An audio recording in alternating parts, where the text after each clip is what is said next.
I bought another cheap router bit, and I have a problem. Its diameter is larger than the hole in the insert plate of the router table. But I think I'll be able to adapt this one. I'm going to take advantage of the fact that the inner edge isn't continuous, so it will be easy to remove, although I'll still have another very interesting problem to solve.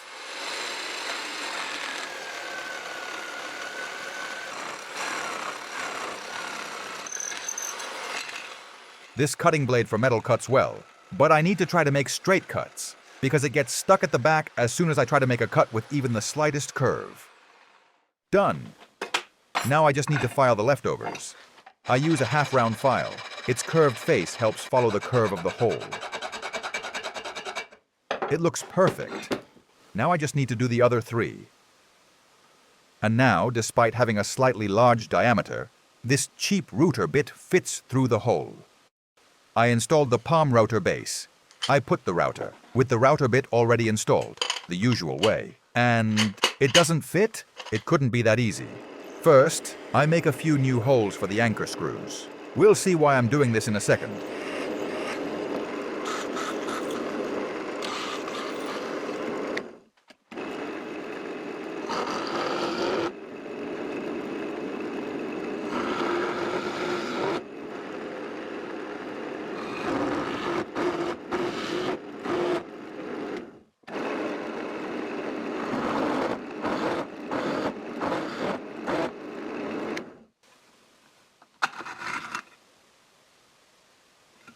I'm going to use the same base of this router table, but this insert plate is a little wider than the top of this table.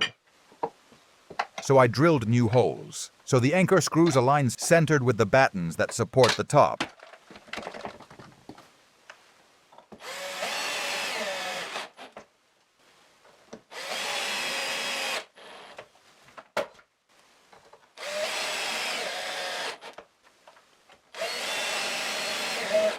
Now I'm trying to level the height on both sides.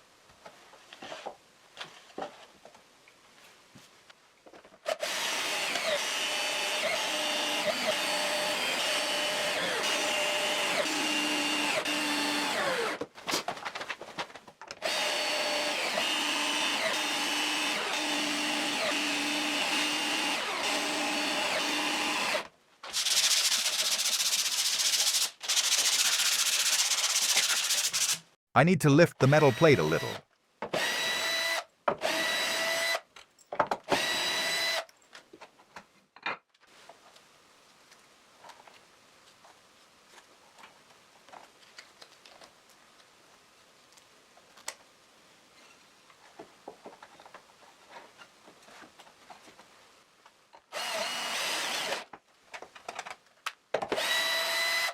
Here I'm trying to do this with micrometric precision.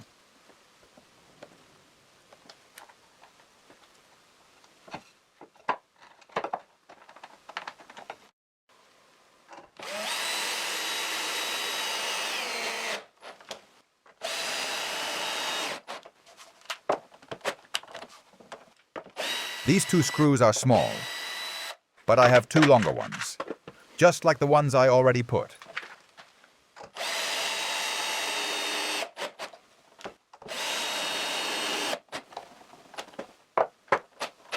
And now, again, the plate, with the base already installed.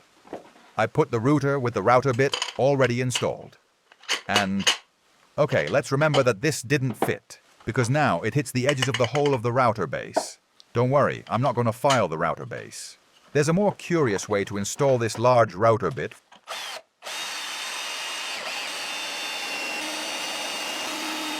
Because the router bits I bought for making tongue and groove are detachable.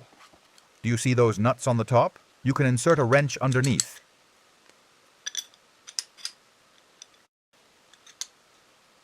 I can loosen the top nut and disassemble the pieces of these curious router bits.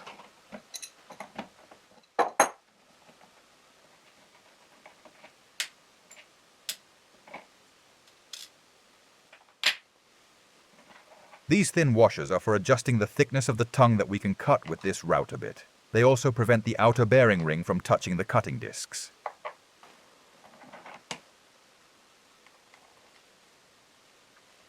So only the shaft remains.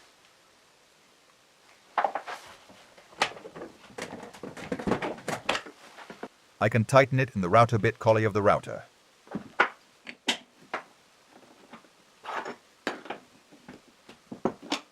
And I'm going to install the palm router with the shaft already tightened. I put those washers first, but it was a mistake. I think they shouldn't go there. I need to be careful to position the discs correctly. If I'm unsure, the other router bit that I haven't disassembled yet will help me. This would be upside down. This is the correct position. Washers to separate the bearing at the bottom and at the top. And I place the second cutting disc the same as the first.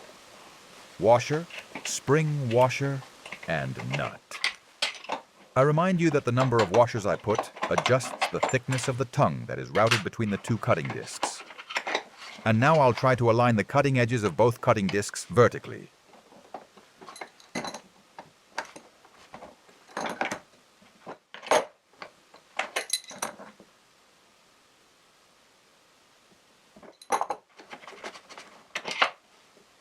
Okay, it will rotate and cut correctly. Let's see if it doesn't vibrate too much.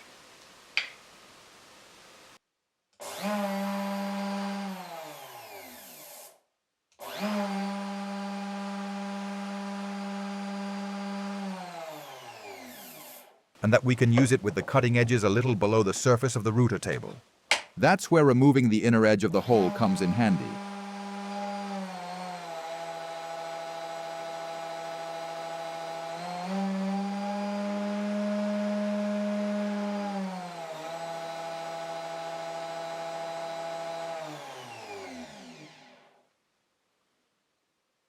This fence will be very useful for working.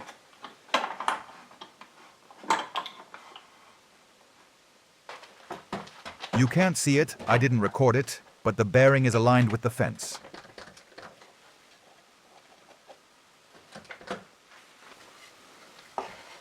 And the edges of the router bit stick out a little above and a little below the faces of the wood board.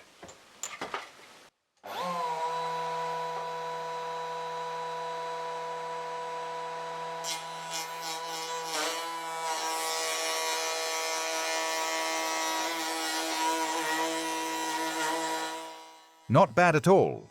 It looks good for being a cheap router bit, although this is softwood. Well, you cannot say this wasn't an interesting woodworking video. Thanks for watching the video, and if you like my videos, subscribe to my channel and hit the bell.